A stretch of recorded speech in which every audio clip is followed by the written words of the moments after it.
आयुर्वेद में विभिन्न प्रकार के ऋतुओं का वर्णन किया गया है। वो सब ऋतु का हमारे शरीर पर इफ़ेक्ट होता है।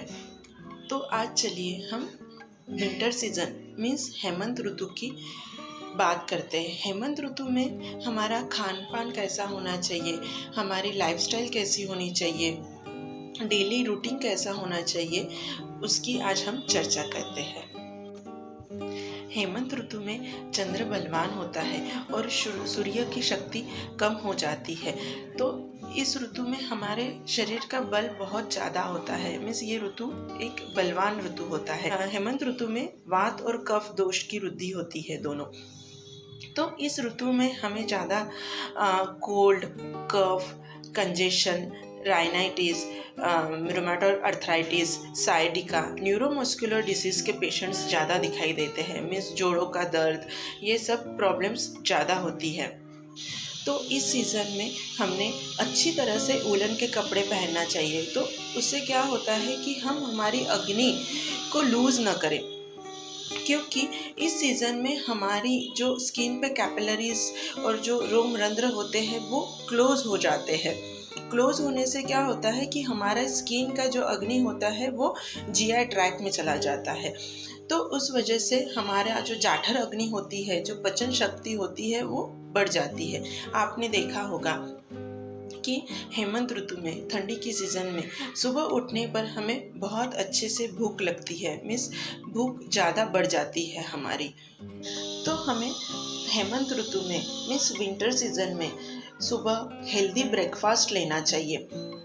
लेकिन हमने ध्यान रखना चाहिए कि ब्रेकफास्ट में डेयरी प्रोडक्ट्स जैसा चीज़ है, पनीर है और आइसक्रीम है, ठंड पेय है, पिकल मीन्स अचार है, वो नहीं लेना चाहिए। उससे क्या होता है कि कफ बढ़ जाता है हमारे बॉडी में। खाने में मधुर रस का ज़्यादा यूज़ करना चाहिए, जैसा है जैगरी, गुड़ जिसे बोला जाता है, गन्ने का रस है, गेहूँ है, उड़द है, ये सब ज़्यादा चीज़ें यूज़ होनी चाहिए। उसी प्रकार इस सीज़न में हमारा स्किन बहुत ड्राई हो जाता है।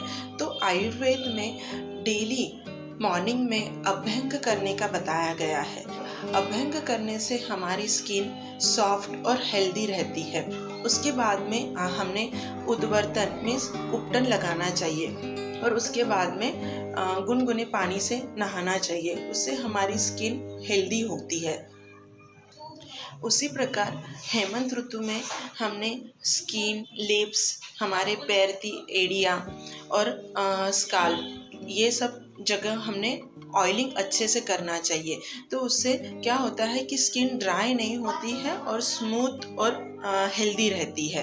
और इसी प्रकार हमने रोज़ सुबह उठकर और रात में सोते हुए 1 ग्लास पानी, गुनगुना पानी, उसमें सॉल्ट, नमक और हल्दी डाल के गार्गल्स करना चाहिए, कुल्ले करना चाहिए। उससे कफ नहीं बढ़ता है एंड देन हम हेल्दी रहते हैं।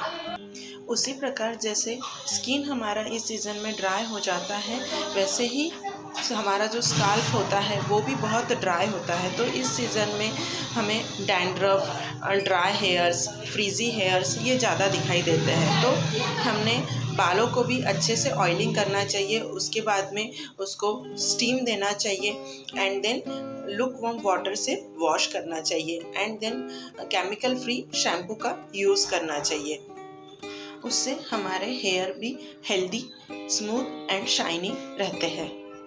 हेमंत ऋतु के बाद वसंत ऋतु आता है। हेमंत ऋतु में कफ बढ़ जाता है, एक्यूमुलेट होता है एंड देन वसंत ऋतु में उसका प्रकोप हो जाता है। तो इस ऋतु में आयुर्वेद में जो फरवरी में आता है उसे स्प्रिंग सीजन बोला जाता है। तो इस ऋतु में आयुर्वेद में वमन पंचकर्म बताया गया है। तो ये सब के लिए आयुर्वेद के अनुसार हम वमन, बस्ती एंड नस्य ये प्रोसेस करते हैं। तो कफ बहुत अच्छे से कम हो जाता है एंड देन हमारा बॉडी हेल्दी एंड फिट रहता है। Thank you.